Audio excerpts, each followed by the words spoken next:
Mga boss, Senador Erwin Tulfo nanawagan sa mga kasamahan sa Senado na huwag pansinin ang pahayag ng mga ex-Marines. Bakit kaya takot na takot to si Senator Erwin Tulfo mga boss na imbestigahan sa Senado yung pahayag ng 18 ex-Marines mga boss? Dahil ba sa isa siya sa sinabay at siniwalat ng mga to mga boss na tumanggap ng mali-maletang basura? Mga boss, bilang congressman, bilang senador, or bilang public official ay kailangan niyang imbestigahan or kailangan nilang imbestigahan ang mga to na pinakamalaking revelation mga boss. Ito ay pera sa kaban ng bayan at hindi ito peso lang kundi million mga boss or trillion, billions ang pera ng mamamayang Pilipino na nilustay at kinurap ng kung sino-sino. Ibinahagi mga boss kung sino-sino. Hindi nila ito pinaghirapan mga boss. Ito ay bayad at gagamitin para sa mga kalaban mga boss. Kalaban ng administration. Ang kapalit nito mga boss ay katahimikan at papawalang sala sa mga totoong nagkaroon at mga totoong tao na nasa likod ng malawakang korupsyon na nangyari sa ating bansang Pilipinas ngayon.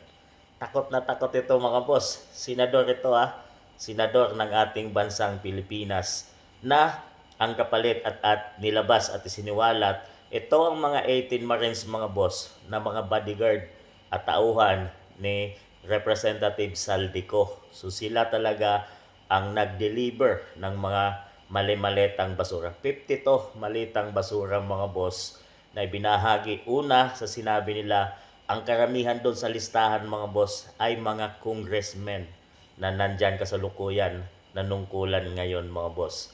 At sila din ang mga congressmen na maglilitis sa impeachment ni BP Inday Sara. So paano magiging fair yun mga boss? Paano magiging patas ang kanilang gagawing pagdinig na isa sila sa mga sinasabi at tinuturo ng mga 18 Marines, ex-Marines na to na nabayaran mga boss.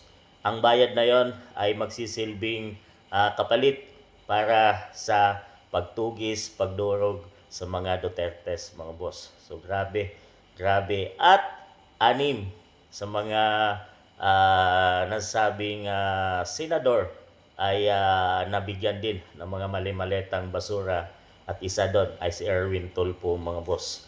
So kaya ba siya natatakot? Baka sumingaw ang baho na kanilang pinagtatakpan mga boss at pera ng taong bayan na sagana sila ngayon mga boss. Talagang grabe ang korupsyon, lantarang korupsyon na nangyari sa gobyerno. Talagang makikita natin ngayon mga boss na napapagtakpan nila ang katotohanan at talagang naitatago nila ang katotohanan at takpan at hindi mailabas ang tunay na puno ng mga nasabing korupsyon na ito mga boss. Mangyari lang ito at mapabigyan ng hustisya pagdating sa 2028 mga boss dahil matatapos na ang termino ni PBBM. So bakit kaya natatakot at nanawagan pa sa kanyang mga kasamahan si Senator Erwin Tulfo mga boss? Isa ba siya sa naging sanhi ng korupsyon at nabigyan ng malitang basura? Kayo na humusga mga boss.